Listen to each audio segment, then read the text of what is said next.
G'day everyone and welcome back to my model railway. Now in this episode I will give you a brief update about what I've been doing and where the railway's at.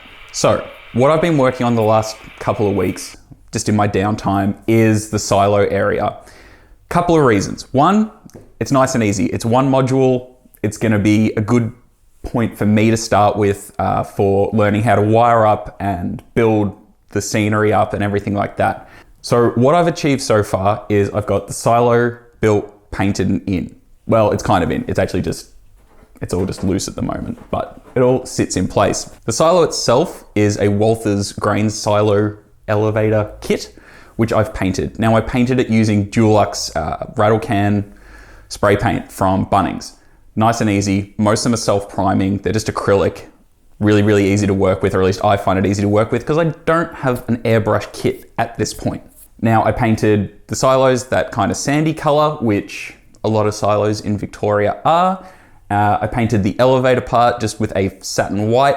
I've done some rust on the grain chutes and on the little tanks and stuff just to give it some, we'll start weathering it, and I will inevitably weather the corrugated iron shed that's with it. So that was really easy, and I do recommend building kits because it's a good bit of fun, good way to pass some time, and you have something that you built at the end of it, which is always satisfying. And you can do whatever you want with it, because this kit, these are low relief. So normally you would only have 4 of these silos. I just cut them in half and stuck them there, mainly because down the back here is going to be another line that, well, it's all going to be scenically blocked. So that's the grain elevator. Now I've got the tracks in. I've got your 3 roads. I've got your main road that comes in, has a head shunt. Locomotives, consist can switch back. Well, actually just the locomotives, the whole consist definitely won't fit in the head shunt. I've got the second road there. That's just, well, so engines can run around, plus a little shunting track down the end for spare cars, as well as this front road here. So this road, just for empty cars, just for switching games and things like that. Now, all the track is code 83 from Pico, which I've painted with Tamiya Paints Hull Red. Now, painting track, I like it because I think, well, when it's all ballasted and everything, it's going to look nice. Just paint it with an old brush, just a small brush, and if you get any paint on the top of the tracks, that's perfectly fine. You just get a track cleaner, run it over the top. Once it's dry, all just comes off. All the turnouts are Pico code 83 Electrofrog turnouts, and they are number 5 turnouts. They've all been wired in. Now that's where I did run into some slight problems, and I guess one of my best tips is join a model railway club because it gave me the ability to bring a mate, and he taught me through what I had done wrong, which is why I don't make how-to videos, at least at this point, because I am still learning myself. I think once down the track, forgive the awful pun, I will get into how-to videos, but only once I know exactly what I'm doing. Now under this, it's a bit of a dog's breakfast at the moment. As you can probably tell, there are some cables hanging down. I will neaten it all, but it all works. That was all just so I could get it in and get it working. Now my best tip was one that I was shown while trying to work this all out, which is to test it all with a 9-volt battery and a DC loco, just so you know where you're not getting power. You could also use a multimeter. I don't have a multimeter at the moment. I probably should have one, but I don't. Yeah, it just meant you could put the 9-volt battery on the track, the train would move. When it didn't move, you knew you had a dead spot. You add a drop of wire. Now, for the wires, I got this all from JCar. I've used this 15A, I guess that's amp, 16 gauge wire for the bus, which is your cable that runs out of, or in my case, out of the loco net, and has a single cable that runs the whole length of this module. And then for the droppers, I use this 7.5 amp, 18 gauge wire, and that's for the droppers, which I've soldered onto the fish plates in most places. The reason I did that, it was just easier, and I think it's gonna be a bit nicer to hide the wires. To put the wires through, I used a round file and just pushed it through the foam and then dropped the wires down. Really easy. To connect the wires from the droppers to the bus, I used suitcase clamps. This is somewhere where I went wrong. You really need to make sure they are clamped all the way through. Like, get a really good pair of pliers and push them. There's a little metal tab in them all the way through. Once you've got that, it's all sweet and it's all neat.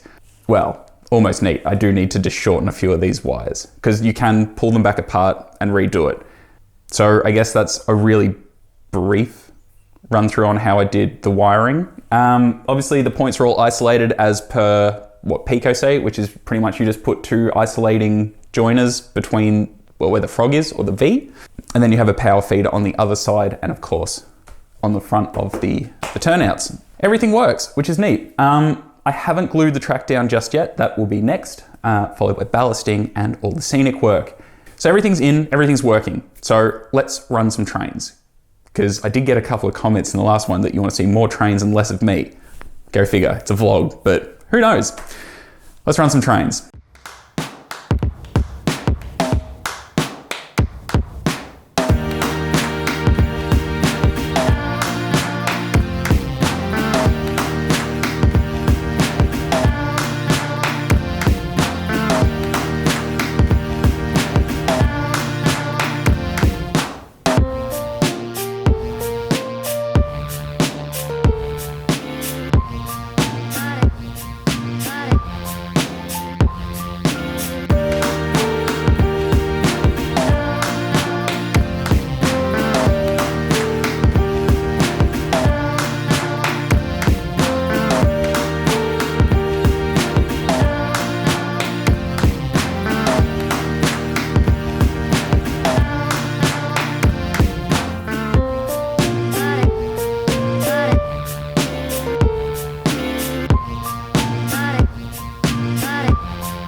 Now, one of the reasons I've started with the silo end is, well, I know that I'm going to enjoy switching trains, and it's a smaller module that I can get finished first, which means I can get back into doing reviews and all that kind of good stuff and have something that looks good.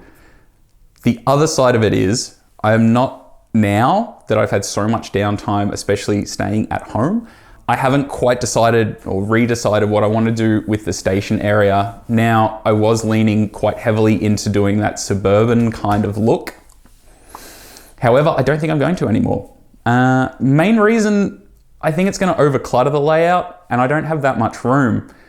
I think if I had more space, it's something I would really like to do, but given that this isn't that big of a space, I'm not going to. Also, those take cars, if you're someone who's modeling Victorian era, are quite long, and they need a bit of room to be able to clear the connectors. So I'm starting to lean away from it. I realize they're about the same size as my e-cars, but I don't know. I don't think I'm going to do it anymore. Now, the other thing I'm also thinking is the station might get a bit of a redesign, which will be that the track actually just continues around. It won't continue around the whole room, at least at this point. Unless this channel gets really popular, and I can convince my other half that everyone's watching it and I should just have a around the room layout. At this point, it'll just be end to end. But I think I'm just gonna have it curve and have a kind of a curved platform, curved station, and still have a turntable, and then just do a bunch of scenery. I think that's where that might go, but that is also why I haven't touched it. Instead, I'm just gonna focus on getting this done. So I guess that's where I'm at with the layout. So I can play trains, which is great, and I'm pretty excited to get into the next phase, which is ballasting and getting some scenery down and just having something that looks presentable and nice, and yeah, like I said, being able to get into reviews. So by the time the next video comes out, hopefully that's all done. I can take you through that part of this journey, I guess. Anyway, if you have any feedback, leave in the comments. As always, I always try to get back to everyone's comments, and any feedback is much appreciated. In the meantime, don't forget to check out my other videos. The model railway news videos seem to be still incredibly popular, and I really enjoy making them, and any feedback on them is also much appreciated. So I'll leave you with some more running shots of some switching. Until next time, Hooroo!